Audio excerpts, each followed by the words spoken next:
Big Z Reviews. The Midnight Club is the newest series from Mike Flanagan on Netflix. And this one is a little bit departure from his other series just because this might be like a multiple season sort of thing.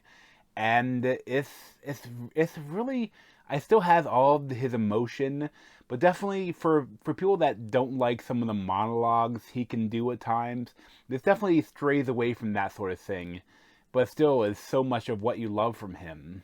What is this? It's kind of a club. You guys sneak into the library every night and Make ghosts. Tell stories. Make ghosts sounds better.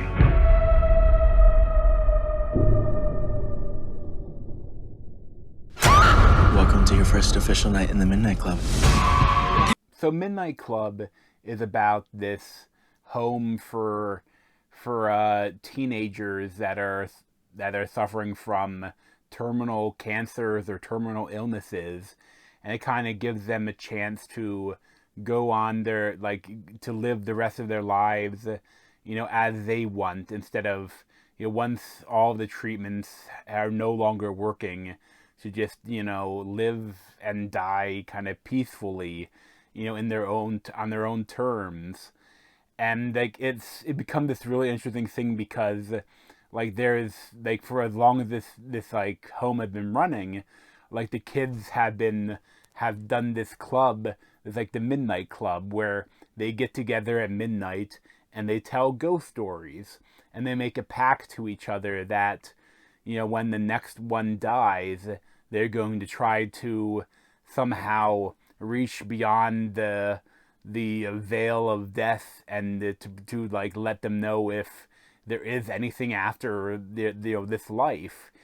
And so it creates some really interesting stuff because a lot of the kids, they're having different cancers, and they're on a bunch of different drugs, so that when the characters may experience visitation from some sort of ghosts, or they might hallucinate, then it gets all kind of am I seeing a ghost, or is this the drugs or the cancer affecting my mind?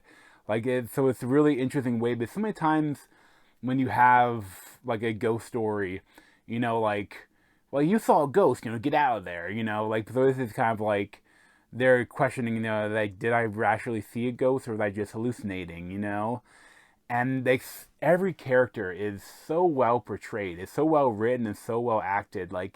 They got so many amazing young actors and actresses for this show. It's kind of amazing. The main character, I say, would be Iman Benson, and she is probably gonna be a valedictorian. She's ready to go to college, and then she kind of passes out at a party, and finds out she has, I think it was thyroid cancer that metastasized into her lungs. So but she finds that she's doing research and found that this place, this home, this one person that had the same cancer as her went here, and then she disappeared for a week, and came back, and her cancer was cured. So she's kind of going here to try to maybe repeat whatever happened then. And then you have Igby Rigney as Kevin. And he kind of might be a little bit of a love interest for Ilanka or Iman. And you have Ruth Akkad as Anya, and she's her roommate, and she's probably been there at the home the longest at that point.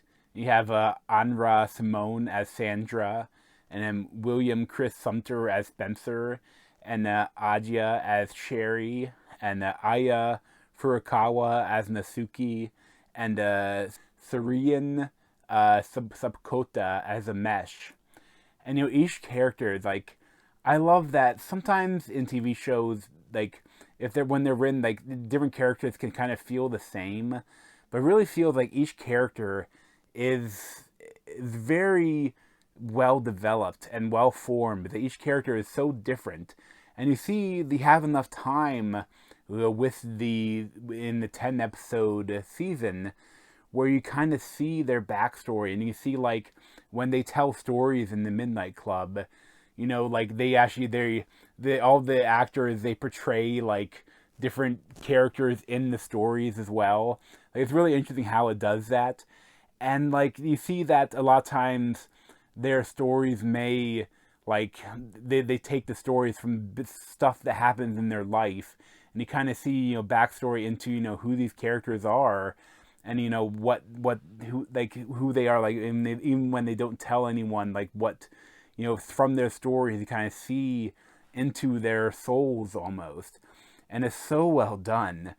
But like it's so, like, it's sad at times and heartbreaking, because like, he's, you know, it's a bunch of kids with terminal cancer, but it's also, it can be really scary, you know. And there's some really interesting stuff too, because like this house, it was once owned by like this cult, and like there's like all these secret rooms and like a secret basement dungeon sort of thing.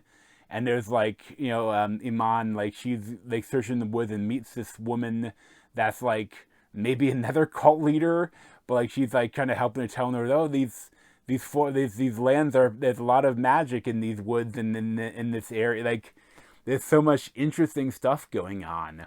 And like it's funny, when I was watching it, like it's getting to episode 10, and I was like, they're really not wrapping it up yet.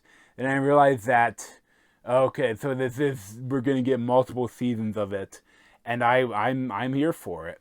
And you know, it's interesting though, because you know, cancer has touched my life, you know, really strongly, because you know, my dad, he died of pancreatic cancer like 9 years ago, and my brother actually recently was like went in for, he thought he had like a gallstone that was blocking one of his ducts, and then it turned out like they went exploring and found a 2 centimeter mass on in his pancreas, and now he's going through chemotherapy for stage 1 pancreatic cancer.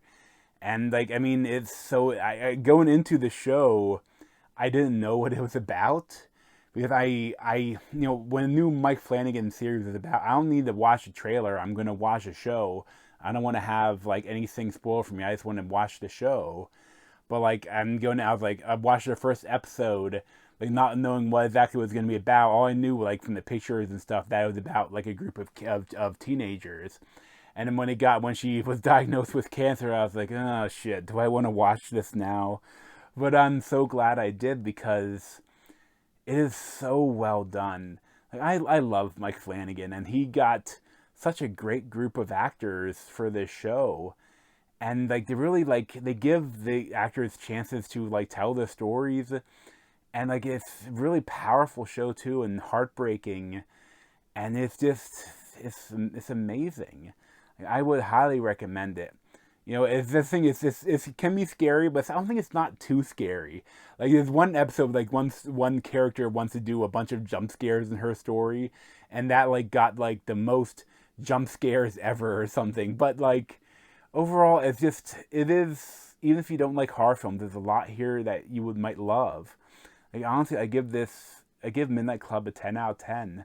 It's another really home run, I consider, for Mike Flanagan and his team and whoever, you know, the writers and the actors and everything. You know, I absolutely loved it.